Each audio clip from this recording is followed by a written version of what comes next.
I've never been one to seek trouble.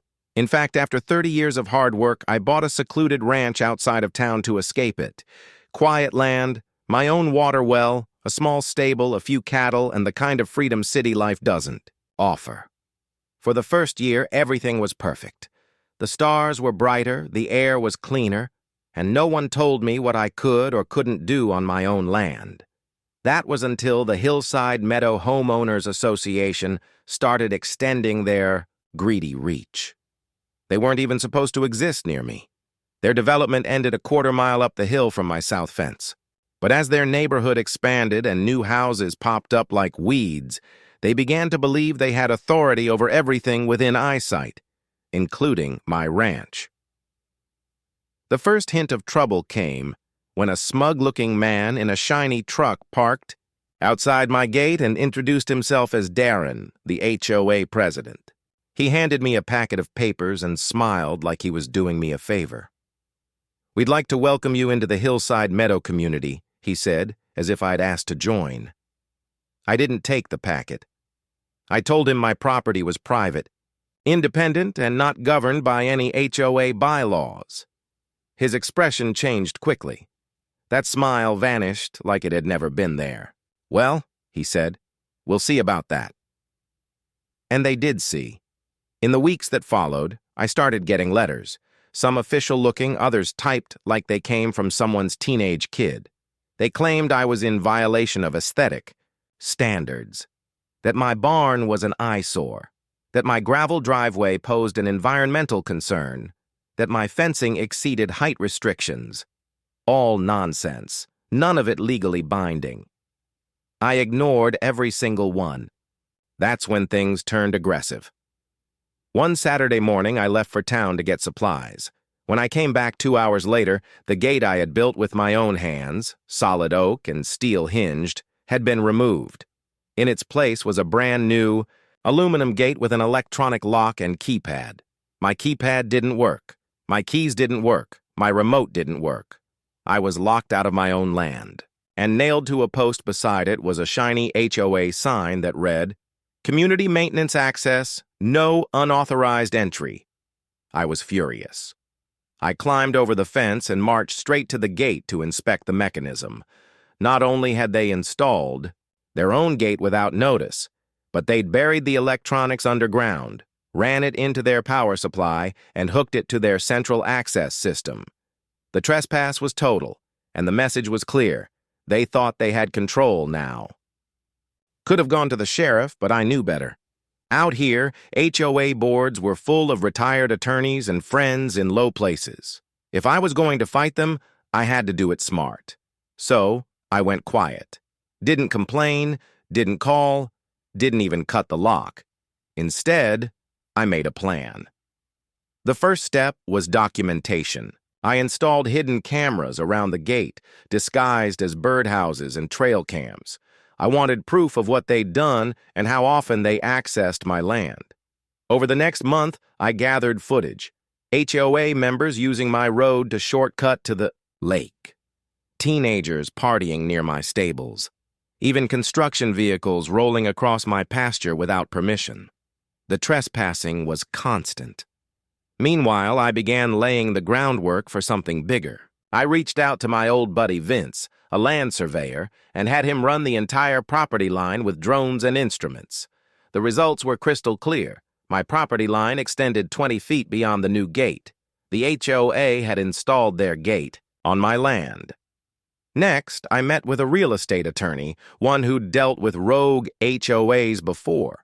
We filed a cease and desist letter, backed by property line records and footage of unauthorized entry. Unsurprisingly, the HOA ignored it. That's when I got creative. Using a secondary trail I'd kept hidden since the day I bought the ranch, I rerouted my access through the North Ridge. I had to cut through brush and clear a few fallen trees, but within a week, I had my own private entry, one they didn't know existed. I used it to go in and out freely while never touching the HOA's gate. Let them think I was locked out. Let them gloat, because while they thought they'd blocked me, I was quietly building something, under the radar, something right next to the gate. I dug into the ground beside the metal post and installed a reinforced concrete foundation. In it, I placed a device, something special designed by an engineer I once helped during a storm disaster response. A smart-triggered hydraulic trapgate system disguised as regular terrain. If someone stepped too close or tampered with the structure, the trap would activate, creating a controlled collapse of the access point, sealing it shut with steel beams. It wasn't dangerous, just effective, and fully legal under self-defense. Of property laws in our state. I then mounted 2 wildlife cameras with thermal triggers aimed at the area. Any movement would log footage, alert me, and trigger a system timer. No need for confrontation, just good old engineering. When all was in place, I sat back and waited, and when the HOA tried to escalate things again, they walked straight into the trap. I stood at the edge of my property, just behind the locked steel gate that the HOA smugly installed at the boundary line they claimed was theirs. From their perspective, they had just locked me out of my own ranch.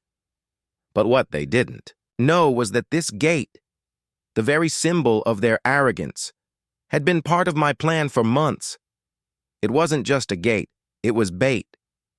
You see, I've owned this ranch since my father passed it down to me 15 years ago. It's not just land. It's my legacy, my blood, and a big chunk of my soul. Every fence post, every tree, every inch of dirt has a story. But the past year, the newly formed HOA from the nearby housing development, folks who moved into overpriced country homes with fake barn aesthetics, decided they needed to standardize the look and feel of the area. Their first move? Annex my private road under some shady interpretation of zoning laws. They had taken over the easement that leads through my land, using it to grant community access to a park they built right near my southern fields. When I pushed back, they accused me of obstruction, cited me for code violations that didn't apply, and claimed I was subject to their rules simply because my ranch lay within a 5-mile development influence zone. I hired a lawyer. They hired 3. When they installed the gate, complete with a padlock and a camera that tracked who came and went, they were celebrating what they thought was a victory. But they didn't realize that 3 months ago, after I caught wind of their intentions, I'd submitted a quiet but critical request to the County Land Commission.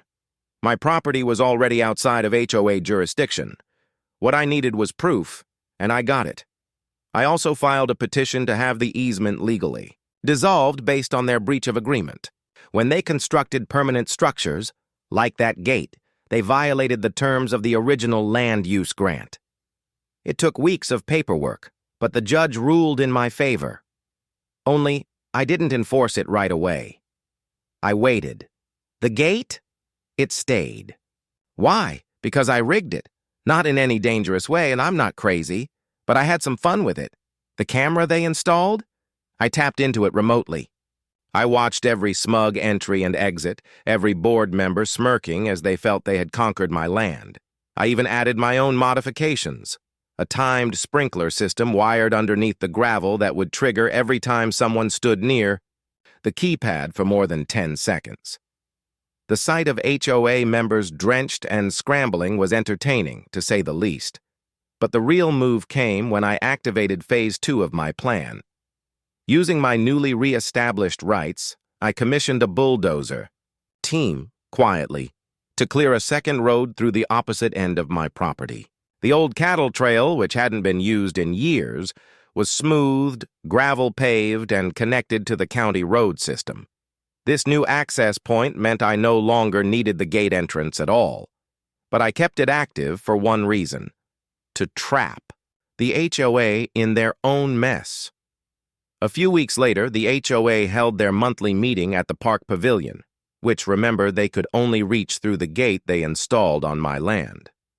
I waited for them to all arrive, parking their shiny SUVs on the dirt pull-in. Then, as their president, a bitter woman named Sharon, who always wore pastel blazers and wielded her clipboard like a weapon, launched into her usual tirade about unauthorized usage, I made my move. I activated the remote lock on the gate. The mechanism jammed shut. From their side, the keypad blinked red. No entry. No exit. I walked calmly up to the gate on my side, greeted them with a smile, and said loud enough for the group to hear, "Welcome to my land. You're trespassing." Sharon sputtered, "You can't do this! This is HOA-maintained territory!" I pulled a folder from my jacket. Inside were certified court documents, the Land Commission ruling, and a cease and desist letter. "Actually," I said, "this gate's yours, but the land it's on, it's mine. The court agrees." There was a moment of silence, then the panic started. Phones came out, calls were made. The county sheriff eventually arrived, but when he reviewed the documents I handed him, he simply tipped his hat and said, "Looks like this is between them and their lawyers now." I unlocked the gate after an hour, just to be civil, but the damage was done.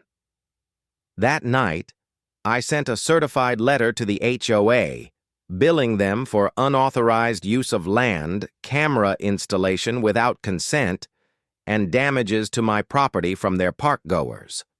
I also filed a formal complaint with the county for misuse of zoning authority and began the process of petitioning to dissolve the HOA's extended charter in my sector. Over the next few weeks, Sharon and the rest of the board tried to retaliate. They filed injunctions. They tried to get local media on their side. But every time they stepped forward, I stepped further ahead. Because you can't beat someone who plans like a rancher. Out here, you learn to think in seasons, not minutes. I'd been watching this grow like a storm on the horizon, and I was ready for every drop. Soon after, I hosted a community independence BBQ on my ranch. Dozens of locals came, many of whom were fed up with the HOA's control. Word had spread about what I did. The sheriff even stopped by for a plate of ribs. A few local officials came too. We talked about the need for landowners' rights, about resisting overreach. It wasn't just a party, it was a statement. In the months that followed, the HOA slowly lost ground. With their charter under legal review, they backed off on enforcing rules beyond their core subdivision. Sharon resigned for health reasons, and the new president, a young guy named Marcus, reached out to me personally. He apologized for what had happened, said the previous board had gone too far. I appreciated the gesture, but I also made it clear, stay off my land. That includes your cameras, your signs, your keys, and your opinions. He nodded. Now the gate still stands. Not locked anymore, but as a reminder. I've put a new sign up beside it, carved from old oak and burned into the wood with a branding. Iron, it reads, "Private ranch. Trespass at your own risk. We don't play whole games here." Every time I ride past it on my ATV, I smile.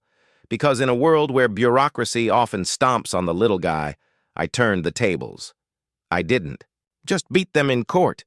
I beat them on their own turf. Literally. They locked me out of my own land. And I turned their lock into the very symbol of their failure. And that's what happens when you mess with someone who doesn't just know the land. They own it, protect it, and know every inch like the back of their calloused, working hands.